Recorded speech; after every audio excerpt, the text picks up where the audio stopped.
my God, what a week. It's been so much to do coming right off of the Thanksgiving weekend and things to do after that. And then I had to take my mother-in-law to her colonoscopy, so I've been busy. So I'm finally getting a chance to sit down and do this. I've just been sitting down for 20 minutes trying to get this camera to work. I don't know what's wrong with it. It won't work in 4K like it's supposed to, like it's been, but we'll deal with it as it is. So yes, I'm finally getting time to sit down and answer questions that were asked in November by all of the people who supported at $5 or more on Patreon, Subscribestar, or Discord. So if you'd like to participate, just go to any of those places and become a donor. Fortunately, there's just 4 questions. I haven't had a chance to script anything, but a lot of them are simple. There's one I'm saving for last that's kind of a little more involved, and it gets into political theory, so we'll get the quicker ones first. Let's start on Patreon, where Anon Donor asks, in one of your older Q&As, you talked about some of the foods you're partial to. What are some of the foods you're partial and cravings that may not be common for you? I don't really have any cravings. There are different foods I like. I like the more creamy styles of pasta, like with Alfredo sauce, things like that. Not so much the tomato. I've never really been all that into the tomato sauce, and then less so as I get older. Especially with my chronic pain, I kind of have to avoid the nightshades. So, but things like Indian food is good if I keep it mild, and Japanese, Chinese. So I can't go completely on the bland side either. I don't know, anything chicken related. I love fish. I don't know, there's just not an interesting answer to that question. Sorry, so I'll just move on to the next one. Darth Vega asks, what are some of your favorite guns to shoot? Mostly I just like shooting long guns at targets. I don't really have a preference. I mean, we can just go out with paper targets and shoot, a 22 LR. That's kind of fun. Or going to an actual range and firing something bigger like a 30-06. When I was a teenager, a friend of mine had a 50 caliber muzzle loader, and we'd used to go throw tin cans down to the bottom of the gully and shoot them with the muzzle loader, and he taught me how to measure and pour the powder and load the shot and everything else. Those were the days when just a couple of teen boys completely on their own could go out with guns. Yeah, times have changed. But I don't have any, I can't, recommend any particular brands or models or anything like that to you. They're just kind of fun. I'm not really that much of a gun guy, and you might be surprised by that, by how much I talk about them, but the issues around them are so important.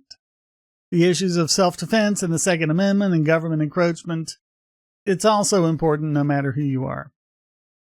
Alright, over on Subscribestar, Hugesinker asks, what do you think about Chase Oliver?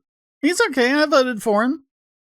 Certainly better than the other clowns. On the other hand, not really my idea of an ideal candidate. If you ask me my idea of an ideal candidate, I'll just say I miss Harry. Talking about Harry Brown. Left us in 2006. We just need a good, principled candidate again. Across the board. The left issues and the right issues. Chase was a little more about the left issues, which was probably good in this election cycle, but you need it across the board. Alright, ready to go into the big one? Because FunwithFacts asks, what are your thoughts on the anacyclosis history theory? Yeah, I had to review that. That's going all the way back to Plato, isn't it? Since this is just kind of a quick review to me, I'll just pop over to Wikipedia. Ordinarily, I wouldn't recommend it if you're first reading up on it, but this is review for me. So, Plato's criticisms of the different forms of government fall into 5 types. He starts with aristocracy, where you have not just like a ruler at the top, but there's also a class. There's a ruling class, the lords and, the dukes and everything else. And then that goes over to a timocracy, which is where the government is run by property owners. And the idea of a timocracy is that the only thing government does has to do with property owners. The property is taxed, and you tell property owners, you have to do things this way and you have to do things that way. But ordinary people who aren't property owners would not be touched by the government. Now, of course, it doesn't work out that way. Government, as it does, grabs more and more power for itself, and so you go from there to an oligarchy, where you just have the rule by the few. And this may sound a lot like an aristocracy, but with an aristocracy, it's usually like passed down, like there's a lineage, like you're, born of a lord, so you become a lord, things like that. In oligarchy, I mean, it might be nobility, it might be fame, the celebrities, wealth or education, ruled by academics. We've seen a lot of that lately, haven't we? Or religious leaders, the military, whatever. And when people have had enough of that, they generally want to overthrow the oligarchy and go to democracy, which is supposed to be, oh yes, this is the great power of the people, the populism. And then, of course, as we've seen, it just grows and grows and grows in power. I've also talked in the past how democracies can get away with doing a lot of things that no other government could. Just look at America going stomping all over the world, starting wars here and there. If that had just been a dictator, Napoleon does that. It's like, oh, we got to take that guy out. But a democracy does it. Okay. So yes, democracy then leads to tyranny, where you have the rule by a tyrant. So anacyclosis theory is where you say that, okay, the tyrant has now become the new monarch, and we have a new monarchy, and of course the monarch is going to want to pass on the power to his progeny, and then you've got the lineage that comes with monarchy again, and then it just goes through the cycle. And we've seen this so many different times in history as empires rise and fall, or they're toppled by revolutions or by wars or whatever. And it's kind of interesting to think about where we are now in that cycle. Because what have we been hearing for years? Oh, it's all about democracy, and Trump's an enemy of democracy, and we need our democracy, and democracy this, and democracy that.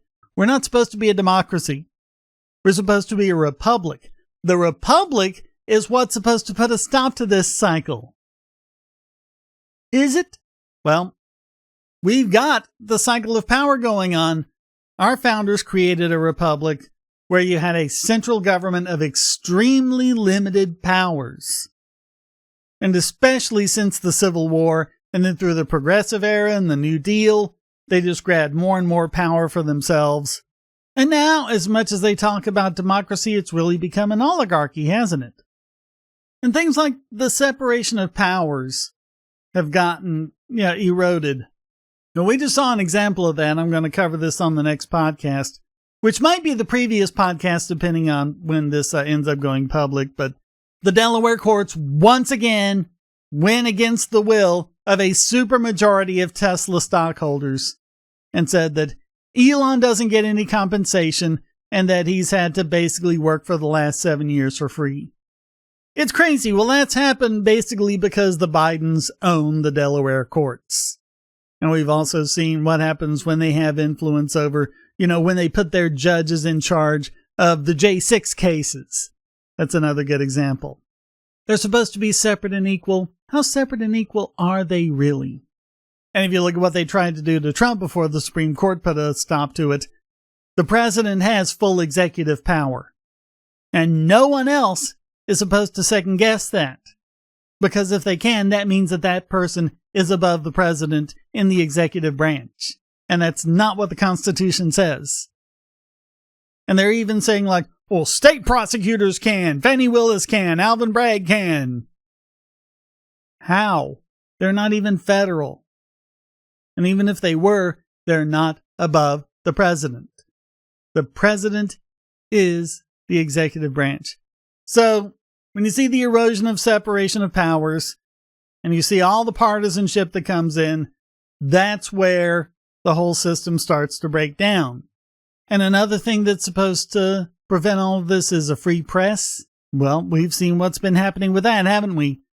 With blogging and then with social media, it looked like we were starting to break through that. And now we've seen all the ways the government's been coercing social media, coercing Facebook, coercing YouTube and Google, coercing Twitter, not X now that it's Elon Musk and he's kind of broken free of that. But yeah, how they've really tried to control all of that.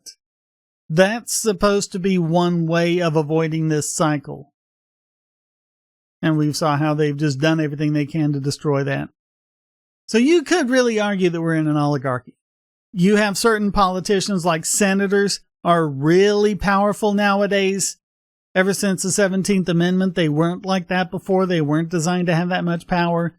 They basically represent the oligarchy. And I covered this before, the kangaroo court of Ross Ulbricht that happened because Judge Catherine Forrest got her marching orders from Senator Chuck Schumer. Yeah, a lot of these senators are wielding massive power that they're not supposed to have.